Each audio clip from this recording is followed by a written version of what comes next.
Throughout the course of human history, there have always been whispers of the extraordinary, the unexplained, the mythic, few who stand apart from the many. Among such stories, one tale has remained buried in sacred texts, obscure scrolls, and forgotten rituals, the story of the 7 chosen men marked not by fame, fortune, or force, but by 7 hidden signs invisible to the untrained eye and unknown even to most who carry them. These are not physical marks alone, though some speak of faint symbols appearing only under rare conditions, nor are they simple metaphors for character. They are a convergence of fate, spirit, lineage, and something far older than any known religion or ideology. And the question persists, why only 7? Why these 7? And what does it mean that they bear marks so secret, even they are often unaware of their full significance? To understand this mystery, one must step outside the modern notion of identity and ability. These men were not chosen for their strength, wealth, or intelligence, although many possessed some combination of these traits. They were not born into royalty or necessarily into poverty. They emerged from scattered corners of the earth, from windswept deserts, dense forests, ancient cities, and isolated villages. They were unknown to one another, yet intimately bound by a force that predates language. The marks they carry are not decorations of status, but seals of responsibility, etched into their existence by forces neither fully benevolent nor malevolent, forces that act according to laws we no longer remember. The first hidden mark is that of vision, not of sight, but of inner perception. This is not clairvoyance as understood in entertainment or mysticism, but a deep capacity to perceive the unseen threads of consequence. The bearer of this mark sees not just events, but patterns beneath them, often long before others notice. This man may remain silent in meetings, appear withdrawn in gatherings, yet when he speaks, entire tides shift. He understands without explanation. He knows without evidence. But this knowing often isolates him. It is a heavy burden to foresee calamity or potential when others are blind to it. The first chosen man was not selected because he wanted this vision, but because he could carry its loneliness without bitterness. The second mark is that of sacrifice. This mark is not romantic. It does not glow. It is the wound that never fully heals. It is a choice made in silence, often mistaken for failure by the world. The bearer of this mark has given up something so profound that even he no longer names it. A love, a destiny, a future, traded not for glory, but for preservation of others. His life is a testament to the principle that some must suffer that others may be spared. And while many make sacrifices, few bear the enduring silence of this one. The second chosen man is a keeper of sorrow who never demands recognition for the emptiness he carries. The third mark is that of memory. Not simply recall, but ancestral and universal memory. The man marked with this carries stories, languages, and knowledge he never formally learned. Sometimes in dreams, sometimes in visions, he encounters moments he never lived, but which belong to him as surely as they belong to those long dead. He is a living archive. When others seek direction, he speaks in words older than books. He hears songs that have no composer, chants whose origins cannot be traced. The burden of this mark is confusion. Is he himself or the voices he channels? The third chosen man walks always in duality, present and past, man and vessel, remembering and forgetting at once. The fourth mark is the mark of silence. Unlike the third, this man holds not memory but emptiness, a space where words die, where noise fades, where nothing can hide. He is not quiet because he is timid, but because he is listening to that which no one else hears, the space between breath, the pause before a lie, the tremble before a decision. People confess things to him without knowing why. Secrets spill around him like spilled water. He does not judge, he absorbs. The silence within him is not absence, but a furnace. He burns through illusions without needing to speak. His presence alone is often enough to unravel deception. The fourth chosen man is feared by the corrupt and sought by the lost, not because of what he says, but because of what he knows in silence. The fifth mark is that of fire, not literal flame, but transformation. This man does not remain in one state for long. He is death and rebirth embodied. Wherever he goes, systems break, relationships transform, institutions crumble or evolve. He does not bring peace, he brings movement. Change follows him like a shadow. He is both loved and hated, rarely understood. People often see him as a catalyst, but miss the pain he bears in becoming one. For every rebirth he sparks outside, a part of him burns within. The fifth chosen man often lives multiple lives in a single span, reinventing himself out of necessity, not vanity. His presence in the world ensures evolution, no matter the cost. The sixth mark is that of the bridge between worlds, between people, between the visible and the invisible. This man is not rooted in one culture, one belief, or one identity. He belongs everywhere and nowhere. He can enter a room and make enemies into allies. He can translate emotions when words fail. Often he looks ordinary, but his power lies in his capacity to dissolve borders between races, between genders, between realms. He is often torn by belonging too much to too many. He is misunderstood as indecisive. But in truth, he is the axis around which opposites begin to meet. The sixth chosen man does not speak for himself. He speaks so others can understand one another. The seventh mark is the most elusive, that of the mirror. This man reflects others so clearly that they either love or despise him, rarely anything in between. In his presence, people see themselves, their truth, their flaws, their forgotten dreams. He triggers transformation not through action, but through reflection. Leaders are inspired by him. Tyrants are threatened by him. He is a catalyst simply by being. But the cost is great. He often loses sight of himself. He becomes what others need to see until he forgets who he originally was. The seventh chosen man must fight not to disappear into the expectations projected onto him. He holds up the mirror for the world, but must carve a private identity behind it. Why only 7? The answer lies not in exclusion, but in balance. Each mark corresponds not only to a trait, but to an elemental force, an archetypal function, a necessity in the spiritual architecture of the world.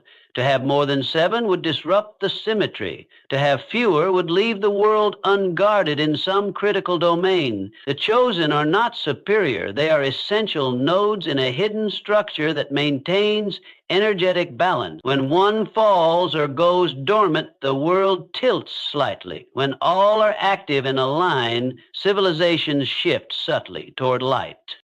The selection is not made by council or by deity as we understand them. It is a confluence of readiness, resonance, and resistance.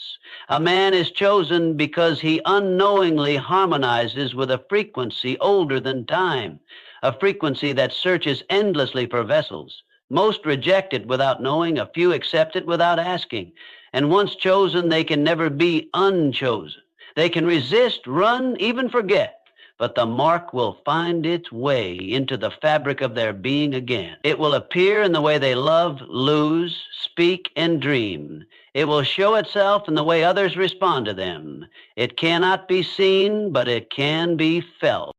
The lives of these men are not easy. They are not worshipped, though they are often followed. They are not immortal, though their influence often outlives them. They do not always meet each other, though sometimes they feel the pull of one another across oceans and years. In rare moments they do gather, not to conspire or to lead, but to recalibrate the hidden mechanisms of balance. Such meetings are never known, rarely recorded, and always marked by global shifts shortly after. Some say that in every generation the marks seek new bearers. Others believe the 7 persist across time, reincarnated or reawakened. Some believe they are not men at all, but consciousness wearing temporary forms. Whatever the truth, the story endures in quiet places, among monks in mountain temples, among tribal shamans, among secret orders buried in cities. It is passed not as fact, but as sacred possibility. And in times of chaos, the story is remembered again. People begin to look for the seven. They search among artists, warriors, poets, prophets, outcasts, and mystics. They sense that some force walks among them again. We are in such a time now, when old systems crumble, when truth feels liquid, when identities fragment and the call for meaning echoes louder than ever. Perhaps the seven are already among us again. Perhaps they are waking up, and perhaps one of them is closer than we think, not in the spotlight, but in the shadows, not preaching, but listening, not demanding power, but quietly bearing the burden of the hidden marks that will never be fully understood, only felt. Each mark represents a unique archetypal role essential for spiritual and worldly balance. The seven marks aren't symbols of power or status. They reflect ancient, necessary roles, such as the visionary, the sacrificer, the memory keeper, the silent absorber, the transformer, the bridge builder, and the mirror. Each corresponds to a deep, energetic, or existential function, not merely a symbolic title or metaphor, but a living force that manifests through the chosen individual in quiet, often unnoticed ways. These roles were not invented by human beings, but discovered, intuited through centuries of observation, spiritual insight, and mystical tradition. They are not bound to one culture or religion. The same archetypes emerge in various forms across time and civilization, from ancient myths to modern tales, because they reflect something universal, the patterns embedded in the soul of the world. The visionary, marked by inner perception, sees far beyond what is visible. He doesn't only foresee the future in a prophetic sense, but perceives the true shape of things beneath the surface. He recognizes the truth within lies, the connection within chaos, and the movement of unseen forces. His mind is not merely analytical, but intuitive, attuned to frequencies others miss entirely. He often appears strange or withdrawn to others because he is processing layers of reality simultaneously. He may walk among people yet feel apart because his role is not to belong but to witness. Without the visionary, societies lose direction. Without his insight, actions become reactionary, disconnected from their consequences. This mark is both gift and curse, as it isolates him while demanding he remain clear-eyed when others succumb to illusion. The sacrificer carries a burden few can imagine. His mark is pain endured for the sake of others, often without recognition and sometimes even without visible result. He gives up love, dreams, opportunities, or entire identities so that others may continue forward. Unlike martyrdom glorified in stories, his sacrifice is quiet and invisible, hidden in the fabric of daily life. He might be the parent who gives up everything for a child, the rebel who disappears so a movement may live, the soul who silently absorbs the suffering of a generation. His presence ensures survival through loss. While others move on, his wound remains, never fully healed, because it was never meant to be. His role is not to inspire pity, but to hold the line when everything threatens to fall apart. Without him, the collective would collapse under the weight of selfishness and fear.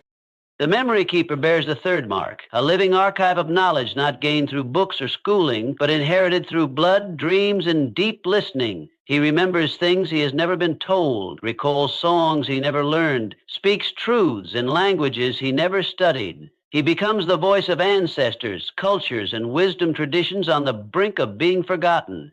His mind is vast, but not in a mechanical way. It is saturated with spirit, with echoes of rituals, with forgotten names and sacred codes.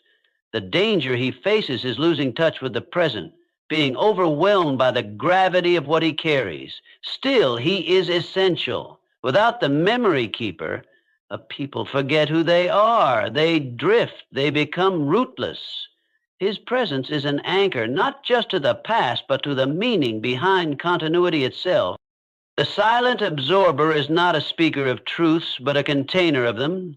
His mark is the stillness within which the world finally hears itself. He listens not only with his ears, but with his entire being.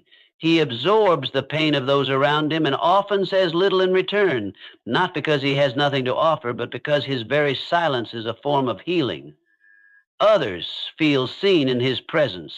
Secrets fall out of people near him. He knows when others lie, even when they don't know they're lying to themselves. The cost of this mark is heaviness. He often cannot share what he absorbs. His solitude is deep, and few truly understand the emotional weight he carries. Yet his silence prevents chaos.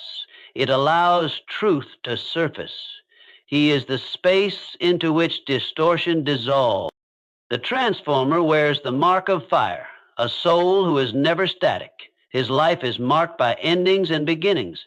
He dies many deaths, metaphorically speaking, and is reborn again and again in new forms. His relationships, careers, beliefs, and identities constantly evolve, sometimes to the confusion of those around him. But his role is not to be stable, it is to break stagnation. He challenges the status quo merely by existing. He brings change wherever he goes, and though not always welcomed, that change is necessary. Others fear him until they realize they needed the fire he brought. The cost for him is exhaustion and often isolation, because few can keep up with his continual becoming. But without the transformer, systems would fossilize and life would grow stale. The bridge builder holds a rare kind of power, that of connection. His presence dissolves boundaries. He is at home among strangers, fluent in the language of empathy, able to see through difference to what is shared. He unites where others divide. He is the diplomat, the cultural translator, the soul who lives between worlds without fully belonging to any. His gift is essential in a world fractured by identity, ideology, and fear. But this gift comes at a cost. He often feels alone, unclaimed, a wanderer between tribes. Still, his work is vital. He creates understanding not through force, but by making people feel seen and heard. His presence restores harmony. And without him, bridges would burn and divisions would deepen. Finally, the mirror is the one who reflects others back to themselves. He rarely has to act directly. His very presence causes others to confront who they are. This can inspire or terrify. People love him or hate him because in him they see what they deny, crave, or fear within themselves. He awakens authenticity simply by being fully present. But the danger for him is self-loss. Because he reflects others so clearly. He risks becoming a collection of projections, unsure of who he truly is. His journey is to reclaim a private self behind all the reflections. Yet his role is indispensable. Without the mirror, people forget to look inward. They chase illusions, blaming others, never confronting the truth within. Together, these 7 marks form a hidden system of balance in the world. They are not chosen by accident or born to privilege. They are selected by something ancient and intelligent, something that senses when the world tips too far in any direction and sends forth souls who carry the weight of realignment. Each mark serves a purpose. Each one carries a cost, and yet without any one of them, something vital would collapse in the structure of life itself. The chosen men are selected by resonance, not merit or lineage. These individuals are not chosen because they are better, more talented, or more virtuous than others. They do not come from royal bloodlines, nor are they necessarily born into extraordinary circumstances. Their selection does not depend on worldly achievement or moral superiority. Rather, they are chosen because something within them vibrates in harmony with an ancient and universal force. This force is not bound by human perception of right and wrong, fair or unfair. It operates according to laws older than time itself, laws that no scripture fully describes, no scholar fully understands. It is a spiritual and energetic selection, not a reward, but a calling, and often one that feels more like a burden than a blessing. Resonance is not something one earns. It cannot be taught, forced, or mimicked. It is something that is already present, buried deep in the core of a person's being, waiting to be awakened when the time is right. It lies dormant in many, but only in a few does it ever activate fully.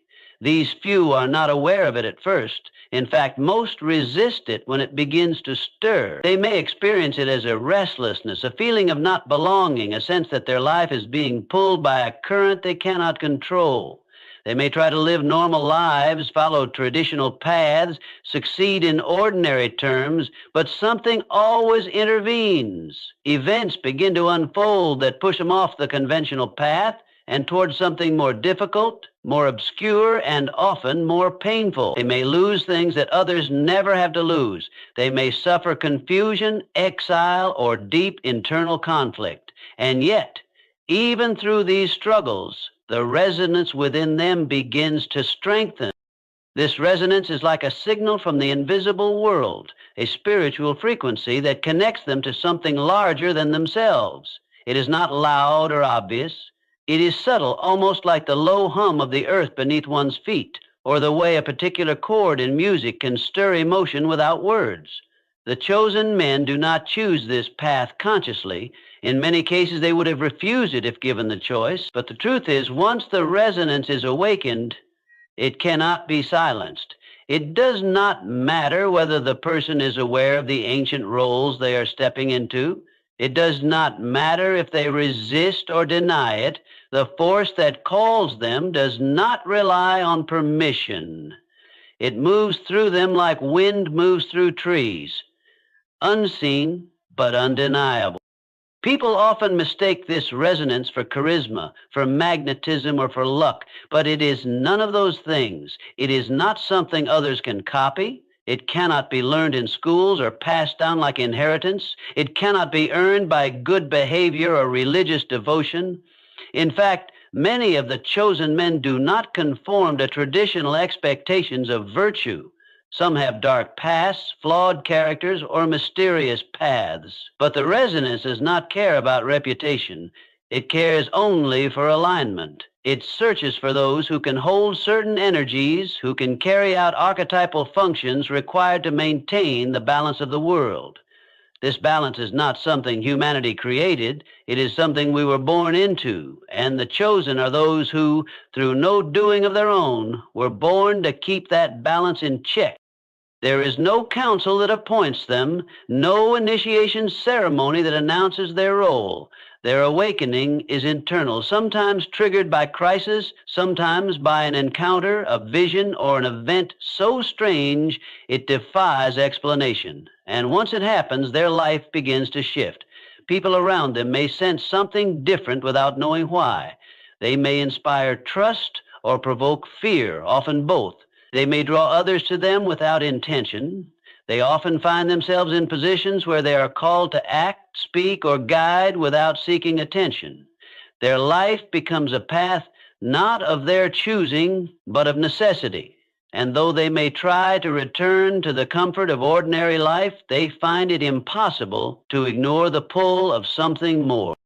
This selection by resonance is what makes the seven chosen so unique and so few in number. There are many who wish for greatness, who seek spiritual power or recognition, but the truth is most people would collapse under the weight of this calling. To carry these marks requires a strange kind of strength, not just endurance or willpower, but a soul capable of holding contradictions, of walking alone, of remaining true without clear affirmation. The resonance marks them not with fame, but with responsibility. They are not given power to dominate, but power to serve, often silently. They are not given answers, but questions that shape their entire lives. They are not followed by crowds, but by shadows of destiny that cannot be outrun. This force that selects them does not explain itself. It does not promise comfort or clarity, but it never abandons them. Once it finds its vessel, it weaves itself into that person's journey in irreversible ways. The chosen men may doubt themselves. They may try to reject the signs. They may even break down under the weight of it all. But even in their lowest moments, something in them continues to resonate with that primordial rhythm. And over time, they begin to understand, not in a logical or intellectual way, but in a deeply felt, soul-level knowing that their path is not about success or status. It is about alignment with something that has always existed, something that holds the world together in ways unseen. They were not chosen to be special. They were chosen because they were compatible, because their essence matched the need, because the world in its silent wisdom recognized in them the ability to hold what others could not. And that is why only 7 bear the hidden marks. Not because they are above others, but because they were the ones who echoed back the right vibration when the ancient call was made. Their abilities are hidden and often painful, not glamorous. The marks they bear are not accompanied by applause or admiration. There are no medals given, no stages built for them to stand upon. Instead, they live with a quiet weight that shapes their entire existence from within. These marks are not visible to the naked eye. To most people, they appear ordinary, sometimes even less than ordinary. They do not shine in crowds, and they rarely seek attention. But beneath the surface, their inner life is marked by forces few can imagine, let alone endure. Their gifts, if we dare to call them that, often isolate them. They come with consequences, with sacrifices made silently, with truths known too early and burdens carried too long. These men live between realities. Their awareness often stretches beyond what others can grasp, making it difficult to relate in casual conversation or fit into familiar roles. The visionary may see what others cannot, but that does not mean he is believed. In fact, the clarity he holds is often met with doubt, resistance, or mockery. The weight of knowing what others cannot accept is crushing. It creates distance, not connection. Even in rooms full of people, he may feel alone, as if carrying a secret too large to share. And when he tries to speak it, he is met with silence or dismissal. This is the pain of insight, the gift of seeing ahead without the power to change what is coming. The man who carries the mark of sacrifice may never be recognized for what he has lost. He may have given up love, future, home, or self for reasons no one understands. To others, he might seem like someone who made poor choices, walked away too soon, or failed to rise. They don't see what he preserved by letting go. They don't see the disaster he prevented by stepping back. His life is a series of invisible offerings, choices made in solitude, always prioritizing the needs of others over his own desires. But unlike celebrated heroes, his acts are not known or recorded. They live only in the quiet continuation of others' lives, unaware of what he gave so they could remain whole. The pain here is not only in the sacrifice itself, but in the absence of acknowledgement. To give everything and remain unseen, that is the truest kind of loss. Then there is the memory keeper, burdened not with the forgetting most experienced, but with remembering far too much. His dreams are not restful. His thoughts are not quiet. He is haunted by stories, names, faces, and moments that don't belong to his lifetime, and yet live inside him with urgent clarity. This memory is not nostalgic or poetic. It is often heavy, tangled with grief, injustice, and longing. He carries the voices of the past so they are not erased. But this responsibility isolates him. While others live forward, he is tethered to backward glances. He feels the weight of generations pressing on his chest, urging him to speak what no one else wants to hear. And when he does, he is often told to move on, to stop living in the past. But he cannot. It lives in him. The man marked by silence is misunderstood the most. People often think he is aloof, emotionless, or shy. They mistake his quietness for weakness. But within his silence is a storm, a depth so vast that words feel insufficient. He listens more than he speaks, not because he has nothing to say, but because he hears what others cannot. He catches the tremble behind the voice, the contradiction in a smile, the truth behind the denial. He carries the weight of what others won't admit to themselves or to anyone else. And he holds it without judgment, often at great personal cost. The silence becomes a sanctuary for others, but a prison for him. He longs to speak, to be heard, to be understood, yet he knows that once he crosses that line, he may lose the very essence of what makes him what he is. Transformation sounds like a powerful gift until you realize it means constant death. The one marked by fire does not get to remain the same. Just as he finds peace in one identity, it begins to crumble. Just as he roots into a new life, it burns to ash. He is not allowed to stay still, to remain comfortable. His life is a continual undoing, not because he is unstable, but because his soul demands growth at any cost. This transformation radiates outward. He disrupts systems, ends relationships, breaks cycles, all necessary acts, but often deeply painful for those involved, and so he becomes feared, avoided, or blamed for the chaos that surrounds him, when in truth, he is merely being true to his role. The pain for him is not just the change itself, but the loneliness of always becoming and never arriving. The bridge builder lives between worlds but belongs to none. He is fluent in many emotional and cultural languages, able to connect across boundaries, yet often unable to find a place he can truly call home. He exists in the in-between, the gray areas others avoid. He creates unity, peace, understanding, but he does so at the cost of his own rootedness. People may admire him, yet no one fully claims him. He lives with the ache of belonging everywhere and nowhere. And while he may be a source of comfort for others, he often struggles to find the same for himself. His ability to hold opposites without judgment creates space for healing, but it leaves little room for personal certainty. He carries the weight of being the middle ground in a world that demands sides.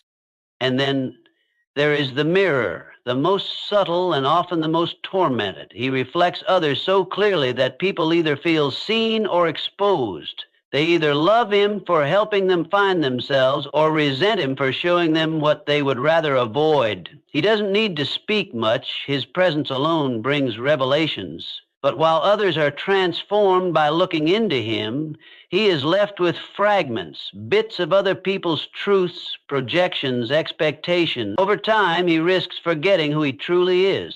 The pain of being everyone else's mirror is that it becomes difficult to see one's own reflection.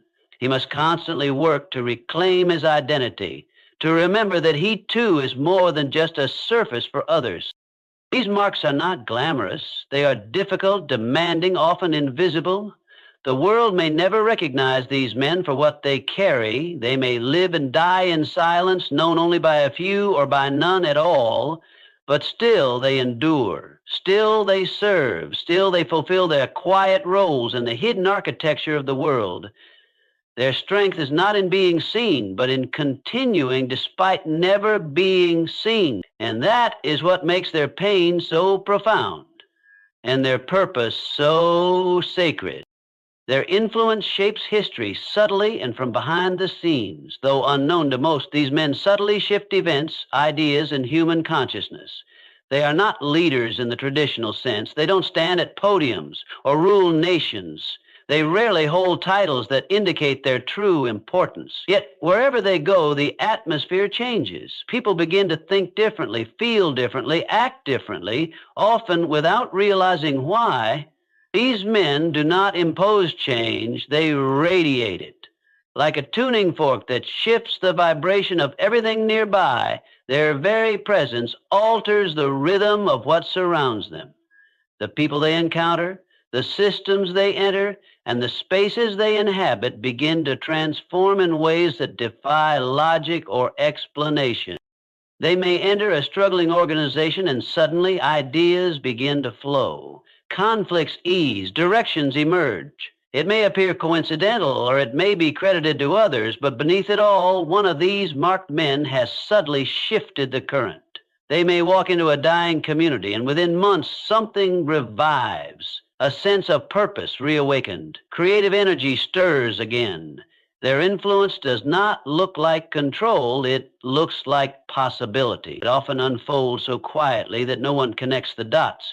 Yet, in the aftermath of their presence, people begin to tell stories of turning points, of new beginnings, of unexplained clarity that came seemingly from nowhere. This subtlety is not accidental. It is part of their role. These men are not meant to dominate or to shine for the sake of ego. Their strength lies in the unseen. They carry energy that works like wind. invisible but undeniably felt. They are often dismissed by those who measure impact through status or spectacle, but their true work happens beneath the surface. A conversation with them may plant a seed that grows 10 years later. A gesture they make may redirect a life that touches thousands. They are not always aware of the effect they have, and yet the ripple continues long after they've gone. History remembers kings and wars, but forgets the quiet ones who, in a moment of stillness, turned an entire culture toward healing or truth. The men bearing the hidden marks do not seek out power, but power often flows around them. Others gravitate to them for advice, comfort, or insight. They are trusted without needing credentials, respected without demanding authority. Their leadership is intuitive and non-hierarchical. They lead by example, by presence, by the quiet way they navigate conflict or speak truth when it is most needed. In circles of thinkers, they often offer the one insight that reframes the entire discussion. In moments of crisis, they might be the calm voice no one expected to speak. They do not orchestrate revolutions, but they often whisper the thought that sparks one. Culturally, their influence can be even more profound. They serve as unconscious catalysts for art, philosophy, science, and social transformation. A poet may write a masterpiece after a single exchange with one of them. A scientist may suddenly discover a theory after years of stagnation, unknowingly inspired by something the marked man said in passing. A political leader may make a world-altering decision that traces back to a long-forgotten moment with a stranger. The chosen do not always know how these threads extend. They often move through life unaware of the scope of their reach. But the truth is that ideas, the kind that change the world, often pass through them before finding their full expression. They rarely meet each other, but when they do, the world shifts in more obvious ways. When two or more of these men cross paths, even briefly, their energies begin to interact in unpredictable but powerful ways. Systems may collapse or be reborn. Unions may be formed. Conflicts that seemed unsolvable may find sudden resolution. It is not a grand spectacle, no lightning strikes or prophetic declarations, just a sense that something fundamental has been altered, like tectonic plates shifting quietly beneath the surface of the earth. These rare meetings are often orchestrated by coincidence, or so it seems, but deep down, a larger pattern is always at work, arranging moments of convergence when the world needs it most. Globally, their influence is not marked by treaties or public recognition. It is felt in movements that have no clear leader, in shifts of consciousness that seem to arise spontaneously. Cultural awakenings, spiritual renewals, and philosophical revolutions often follow their silent footprints. They speak to individuals, but the echo of their words travels far. They live in specific places, but their impact is borderless. In times of crisis, a single phrase from one of them can move through society like fire through dry grass, sparking transformation that cannot be traced to any single source. Their work is not about being remembered. It is about ensuring the right energies are introduced into the human story at the right time. They are not concerned with legacy, only with alignment. They act not from ego, but from necessity. Their role is to midwife unseen transitions, to hold doors open between eras, to protect truths that the world has forgotten. They are not heroes in the traditional sense. They do not seek honor, but without them, the deeper arc of human evolution would falter. People may pass them on the street and never know. They may be the quiet teacher, the overlooked craftsman, the retired traveler, the volunteer no one thanks, but in their silent way, they shape the world. Through presence rather than force, through insight rather than command, through listening rather than speaking, they alter history from the shadows. And though the world may never know their names, the future will bear the mark of their unseen hands. There are always 7, no more, no less, to maintain balance. This number is not symbolic in the poetic sense alone. It is rooted in an ancient and immutable structure woven into the very fabric of reality. The number 7 reflects a sacred symmetry, a delicate divine equilibrium that stretches across time, space, and dimension. It is not a human choice nor a cultural preference. It is 7 points form the invisible geometry that keeps certain unseen forces in harmony. Like notes in a scale, colors in light, or directions in space, the 7 chosen each embody a necessary tone of existence. If even one tone is missing or altered, the entire resonance begins to falter. The world is not held together only by physical laws or visible systems. Beneath all that can be measured or explained, there exists a deeper current, an order that keeps chaos at bay and preserves the spiritual continuity of life. The 7 are not its creators, but its keepers. Their roles are archetypal, each one reflecting a distinct frequency that supports the others. Like the spokes of a wheel, they keep the center from collapse. Remove one, and the balance is disturbed. Add another, and the precision of the structure is overwhelmed. Only 7 can hold this particular form of balance. It is a sacred number, not just in myth and scripture, but in nature itself, seen in the days of the week, the phases of the moon, the layers of the human aura, the orbits of ancient celestial alignment. Each man carries a piece of the puzzle. No one carries more than he is meant to. No one can replace another. Their energies are not interchangeable. The visionary cannot also be the sacrificer. The mirror cannot also be the transformer. Even if one tried to fill another's place, the system would strain and eventually fracture. These roles are not jobs or duties to be assigned or swapped. They are intrinsic qualities, born into the soul, ignited at the right moment. The balance is not just external, it is internal, held in the way these men influence one another, even if they never meet. They form an unseen constellation, positioned across the world like stars aligned by a force older than memory. Though each of the 7 often walks alone, their paths are interdependent. One may awaken a truth that another carries forward. One may protect a space that allows another to flourish. Their lives ripple outward in patterns that cross nations and generations, ensuring that the world receives not just fragments of wisdom, but a whole. Though fragmented by space, it is unified in intention. This unity does not require coordination. They are not given maps or schedules. They do not gather in rooms or call one another for direction. Yet still, they move in synchrony. A crisis in one part of the world may draw the attention of one, while another, halfway across the planet, begins to prepare for what is coming. Their timing is often uncanny. Their presence in key moments of change is rarely coincidental. The system relies on all of them fulfilling their roles, even if they are not conscious of doing so.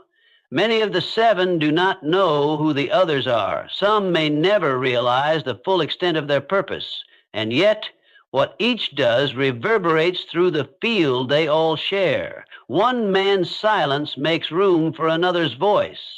One man's pain becomes the soil in which another man's clarity grows. There is a mysterious coherence in the way they function, a kind of spiritual ecosystem where each supports and is supported by the others, whether they are aware of it or not. Too few and the structure weakens. The absence of even one creates an echoing absence in the energetic field. It is like removing a pillar from a sacred temple. Everything begins to lean. The remaining 6 may begin to carry more than they are built for. They may grow weary or confused, haunted by a sense that something is missing.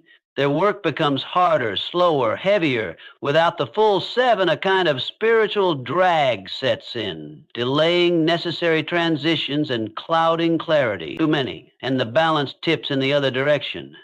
Additional energies disrupt the pattern, causing interference. The clarity of each role becomes blurred. Purpose turns into ambition. Resonance turns into dissonance. The presence of an 8 would not multiply the power, it would divide it. The sacred symmetry depends on the alignment of each man, not just to his role, but to the whole. This is why none are chosen lightly. The selection is not random or experimental. It is exact. And once someone has been chosen, that mark cannot be transferred. Their role does not end when they fail or falter because the system allows for their growth. It anticipates difficulty, even collapse. What it cannot tolerate is substitution. The energy of each role must remain with its rightful bearer, even if he takes years to realize his place in the pattern. The unity of the seven is not perfection, it is wholeness. They are not without flaw. In fact, their humanity is crucial to the work. Each man struggles, doubts, breaks, heals, and begins again. This cycle of falling and rising is not a weakness of the system, it is part of its strength. The marks do not demand perfection. They demand presence. They demand commitment to a path that few would choose, but which shapes the hidden balance of the world in ways no one can fully explain. And so there are always seven, not six, not eight, just seven. They may not know each other. They may not know themselves. But together, across oceans, across lifetimes, they form a living architecture of balance. They are the unseen keepers of a world that might otherwise drift into darkness or fracture into confusion. And while the world spins on, mostly unaware, the seven continue, each in his place, each in his pain, each in his purpose. They often do not realize who they are until much later, if ever. The path of the chosen is not paved with clarity. It is not marked by bright signs or dramatic unveilings. Instead, it is obscured by the fog of confusion, doubt, suffering, and silence. The realization of being one of the seven rarely comes as a moment of shining revelation. It comes more often than not through pain. It creeps in slowly, through years of unanswered questions, repeated losses, and a persistent sense of difference that cannot be explained or dismissed. The chosen man often feels like an outsider, even in places where he should belong. He may spend decades trying to fit in, only to be pushed out time and again by forces he cannot name. This discomfort is not without purpose. It is part of the awakening. The chosen are stripped of their illusions layer by layer, not because they are being punished, but because only in the emptiness left behind can the truth begin to settle. Their journey is inward first. Before they can influence the world, they must walk into themselves. They must face what they carry. The hidden patterns, the ancestral grief, the buried memories, the fears that have lived in them since birth. This descent is not glamorous. It is not accompanied by spiritual guides or comforting visions. It is lonely, raw, and deeply unsettling. And through this inner collapse, something begins to form. A quiet, growing awareness that they are not like others, not because they are better, but because they are meant for something different. This awareness does not come in one moment. It comes in pieces, scattered across a lifetime. A stranger might say something that lingers. A dream might disturb their sleep for years. A series of uncanny coincidences might begin to form a pattern too complex to ignore. But still they resist. They question. They wonder if it's all in their head. The ego does not want the responsibility. It would be easier to live a normal life, to blend in, to forget the signs. But the soul refuses to let go. The soul continues to whisper even when the mind tries to drown it out. By the time they begin to accept that they are one of the seven, they have already paid a price for the role. They have often lost friendships, careers, even parts of their identity. They have been misunderstood, mislabeled, rejected, or feared. They have felt alone in rooms full of people. They have watched others find purpose in places where they feel only emptiness. And yet, something in them keeps moving. Something keeps searching for meaning that the outer world cannot provide. They begin to see their life not as a series of random events, but as a map. One designed not for ease, but for awakening. This map cannot be read by others. In fact, when they try to explain what they feel or experience, they are often met with confusion or disbelief. Even those closest to them may not understand. Their journey is rarely validated by those around them. It is a solitary unfolding. The moments of clarity, when they come, are fleeting but profound. A memory resurfaces and suddenly makes sense. A pattern that once felt meaningless reveals itself as divine preparation. A painful loss is seen in hindsight as the beginning of transformation. The realization deepens not with triumph, but with humility. They are not gods, they are not saviors, they are vessels, imperfect, human, but chosen nonetheless. Even as this understanding grows, many still do not grasp the full extent of their role until much later in life. Some never fully do. The nature of their purpose is not always something that can be named or measured. It is not tied to specific achievements or public recognition. It is embedded in the subtle shifts they cause, the invisible bridges they build, the silent truths they carry. The world may never acknowledge what they've done. In many cases, they themselves may question whether they did enough. But the work was never meant to be measured by human standards. It was meant to be lived. Near the end of their path, some begin to sense the deeper pattern more clearly. They look back and begin to see the logic in the chaos, the order in the pain. They recognize the way their presence moved through lives, communities, and events without needing to be named. They see how each fall led to an essential transformation, how each silence was a form of guidance, how each sacrifice was not in vain. There is no moment of grand recognition. No crowd gathers to applaud, but within them there is peace, a quiet knowing, a release. For others, the realization never comes fully in this life. They live and die without the satisfaction of understanding, but their essence knows. At a level deeper than thought, they fulfilled what they came to do, and after they are gone, their presence remains. It echoes in the lives they touched, in the ideas they awakened, in the spaces they changed, just by being there. The world continues to turn, unaware of what was held in the heart of a man it never noticed. But the balance was kept, the system held, and somewhere something sacred continues, because he walked his path, even without ever fully knowing it.